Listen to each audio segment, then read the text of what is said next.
Hello everyone, I am Dr. Vedha Gayathry, Assistant Professor, Department of Conservative Dentistry and Endodontics, Vinayaga Mission Shankaracharya Dental College. Today we are going to speak on the topic hot tooth pain pathway and management. Every dentist has experienced this scenario. So you administer a perfect block and the patient lip becomes numb and the tongue feels numb, but the profound anesthesia is not achieved. So this moment has been arised in everyone's career. So this is a frustrating situation, is commonly known as hot tooth. So in today's lecture we are going to understand about why exactly is a anesthesia fail and what exactly is a hot tooth, what happens inside the inflamed pulp and how pain travels from the pulp to the brain and why supplementary anesthetic technique is important. Moving on to the introduction, pain is one of the most common responses patients seek dental support. So among all types of pain arising from the symptomatic reversible pulpitis is considered as one of the most severe and challenging situation. So patients often describe it as spontaneous pain, throbbing pain and severe lingering pain even after cold or hot intakes, and it worsens during the night. So this pain is commonly referred as hot tooth. The challenge is not only controlling the pain but also achieving sufficient anesthesia during this. So conventional inferior alveolar nerve block may fail 30 to 90% of the time in case of hot tooth. So this means that although the patient appears anesthetized, the pulpal pain may continue during the access cavity preparation or during the procedure. So understanding why this occurs requires knowledge of pulp biology and pain physiology. So now we are going to see how a hot tooth develops. Let us understand the sequence of events, that is, initially dental caries progresses through the enamel and dentin. As bacteria approach the pulp, toxin diffuses through the dentinal tubules. So this causes pulpal inflammation and the pulp responds to it. So initially this inflammation is reversible. However, continuous bacterial irritation causes progressive tissue injury. Now let us see how pain is generated. Pain begins when inflammatory mediators stimulate the specialized pain receptors called the nociceptors. Normally these receptors require a strong stimuli. However, inflammation lowers this activity and reduces the threshold. As a result, even mild pain stimulation produces severe pain. So pulp is enclosed within a rigid dentinal wall. So unlike inflammation elsewhere in the body, the pulp has no room to expand. Therefore, tissue pressure increases rapidly. The inflamed pulp releases numerous inflammatory mediators including the prostaglandin, bradykinin, substance P. So these mediators dramatically increases the pain sensitivity and the pain is therefore not a local phenomena. It is a complex interaction between the sensory, emotional and cognitive components. So next we are going to see about the nociception and the relation to that of the prostaglandins. One of the most important mediators in pulpal pain is prostaglandins. So instead of this directly causing pain, prostaglandins make pain receptors more sensitive. So this phenomena is called as peripheral sensitization. So imagine touching your skin after a burn. Even a mild touch feels painful. Exactly the same process occurs inside the inflamed pulp. So this causes less effective anesthesia. So now, why it is difficult to achieve adequate pulpal anesthesia? Why does the block fail? The reasons may be various. Researchers have shown that success rate of conventional inferior alveolar nerve block in patients with symptomatic irreversible pulpitis ranging between 30 to 90%. So there is no single reason for this failure. Instead, multiple biological, anatomical, pharmacological, psychological factors contribute for this simultaneously. Understanding these all mechanisms help us to be more effective. So the main region is the accessory innervation of the mylohyoid nerve. One of the explanations for anesthetic failure was the presence of accessory nerve supply. Normally, mandibular nerve receive sensory innervation through the inferior alveolar nerve. However, anatomic variation exists. So, mylohyoid nerve, which usually supplies the mylohyoid muscle, and the anterior belly of digastric may occasionally carry sensory supply to the molars. So, this theory suggests that even after achieving successful block, the accessory fibers continue to transmit pain. So, no significant improvement in pulpal anesthesia was found when giving a mylohyoid nerve block along with IANB. So, this accessory innervation may not contribute to a complete hard tooth failure. Next is the injection accuracy and needle deflection. Needle deflection occurs because of long needles when slightly as inserted into the soft tissue. However, researchers have shown that the orientation of the bevel and the length of the needle does not contribute to the failure of the anesthesia. The next is the cross innervation. Another theory is each mandibular tooth receives nerve fiber from the opposite side. This means that even after blocking one inferior alveolar nerve, impulses from the opposite side may still reach the tooth. Fortunately, studies have shown that this cross innervation affects mainly the anterior tooth and contributes minimally to that of the posterior, which is the molars. So, why it is difficult to anesthetize the pulp which is in the hot tooth? The other theories are ion trapping theory. During inflammation, tissue pH decreases because of acidic metabolic products which cannot penetrate the nerve membrane efficiently. This is called ion trapping theory. As a result, less anesthetic solution reaches the sodium channels, which causes continuation of the stimuli and still the pain persists. So, ion trapping mainly affects the infiltrative anesthesia, where the solution is deposited directly into the inflamed pulp. But in a block, the anesthetic solution is deposited far from the inflamed area. Therefore, ion trapping alone cannot be the failure reason. The another is the altered membrane excitability theory. Normally, neurons require certain threshold before generating an action potential. Inflammation lowers this threshold. This means that even a weak stimuli can produce nerve impulses which continuously supply the impulse. So, consequently, nerve fibers transmit pain despite adequate anesthesia. This phenomena is called as peripheral sensitization. The next and most commonly accepted theory is the tetrodotoxin resistant channel, perhaps the most modern explanation for the hot tooth anesthesia.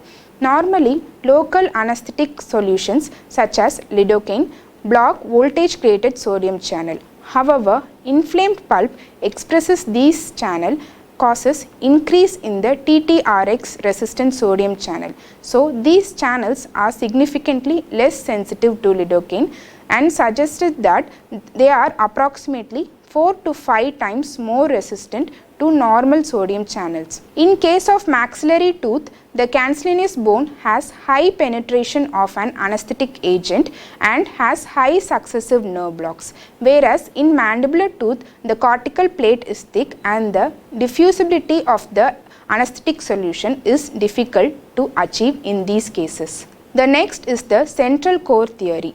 According to this theory, nerve fibers supplying molar lie on the outer surface of the inferior alveolar nerve, while fibers supplying the anterior tooth lies in the deeper region. So, anesthetic solution first blocks these outer fibers rather than the inner fibers. This could explain why anesthesia in the anterior tooth is sometimes more difficult. However, the theory does not completely explain the failure in the mandibular molar. Another important mechanism is the central sensitization. Persistent pain from the inflamed pulp causes neuron within the central nervous system to become hyperresponsive.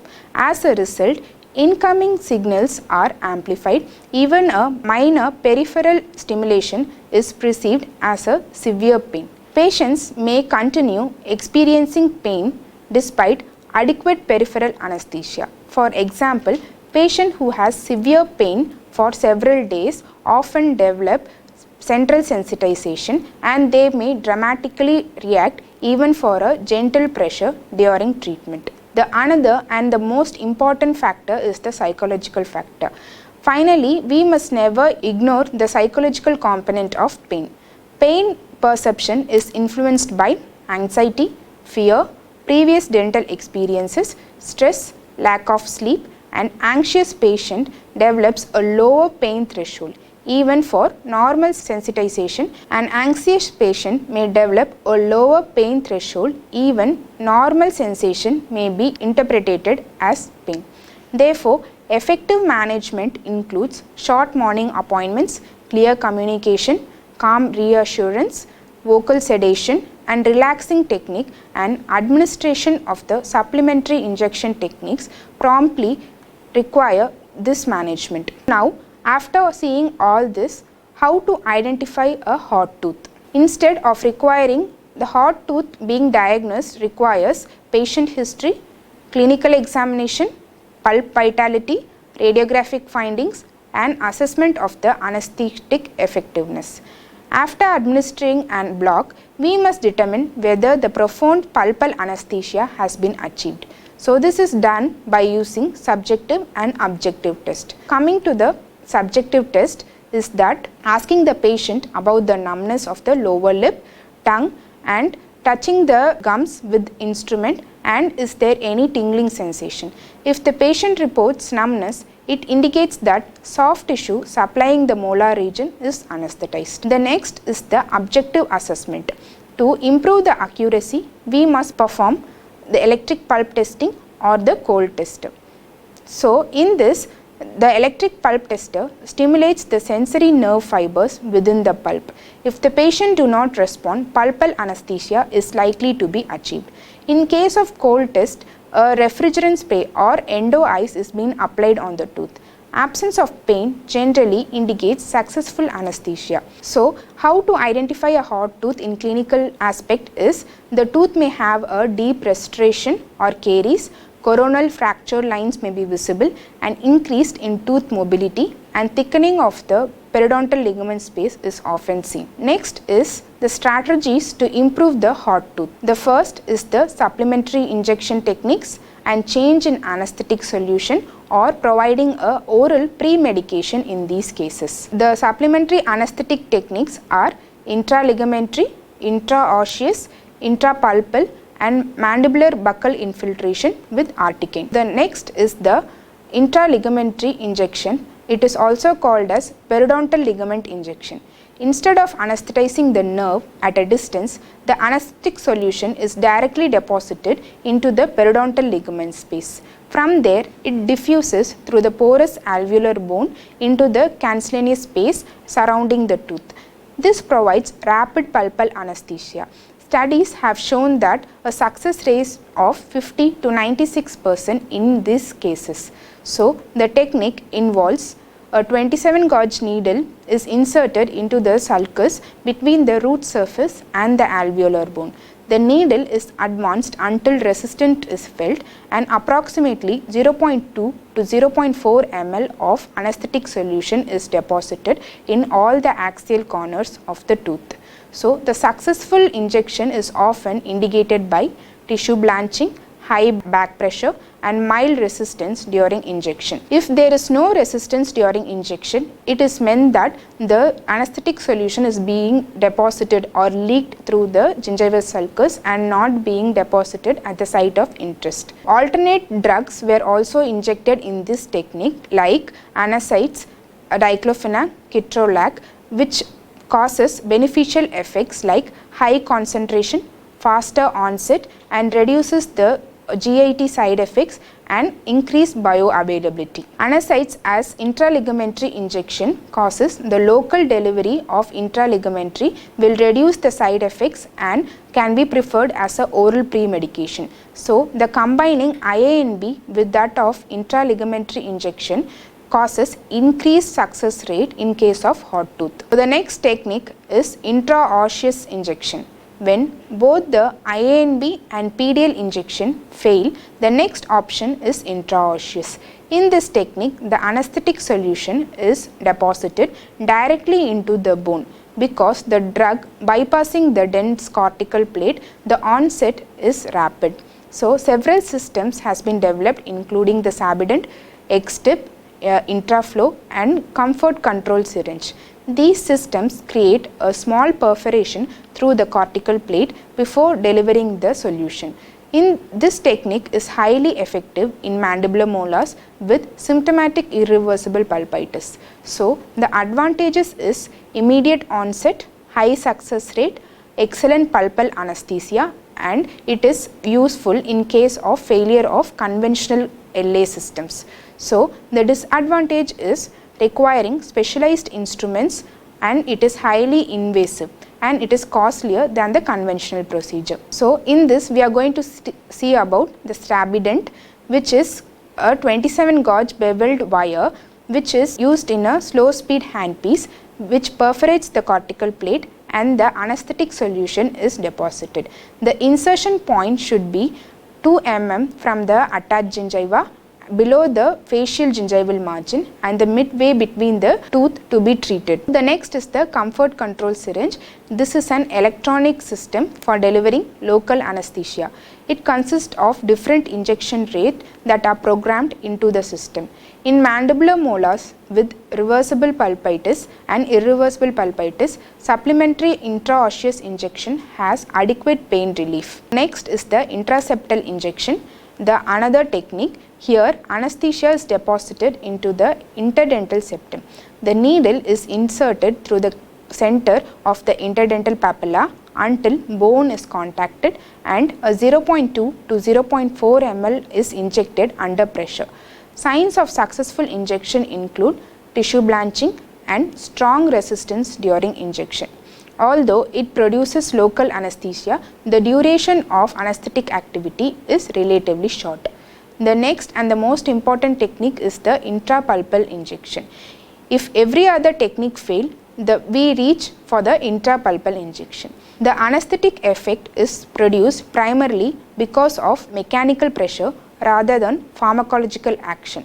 Interestingly, even sterile saline can produce anesthesia if injected against sufficient pressure. The duration of action is 15 to 20 minutes, which is usually enough for complete pulp extirpation. As clinicians, our goal is not only to keep repeating the same inferior alveolar nerve block, but instead once conventional system fails, we should quickly transit to one of these supplementary injection techniques based on the clinical situations. The pharmacological management. So, why pre-medication is important? So, in case of inflammation, the pre-medication will help in subside the inflammation which causes reduced pain during the procedure. The most commonly used pre-medication includes NSAIDs, acetaminophen, corticosteroids and ketorolac.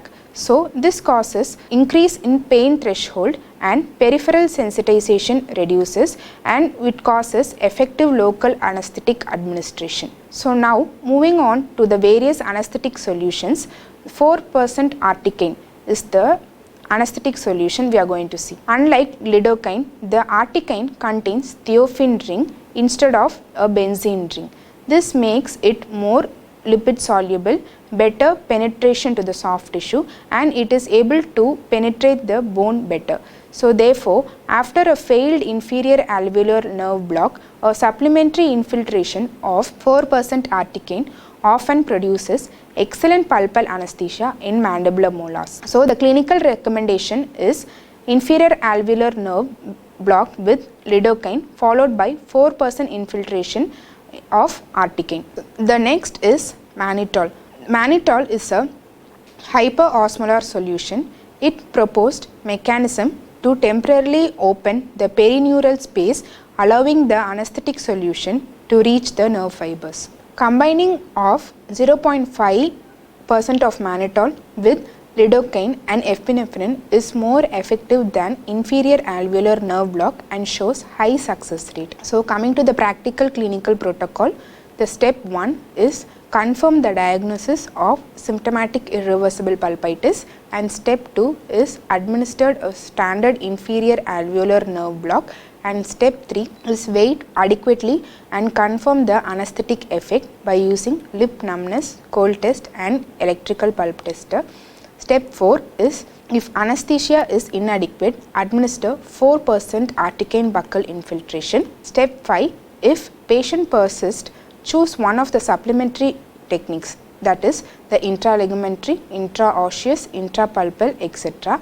And for selected patients who are without contraindications, a pre-medication can be given before treatment, which helps in the success rate. Thank you for watching this video.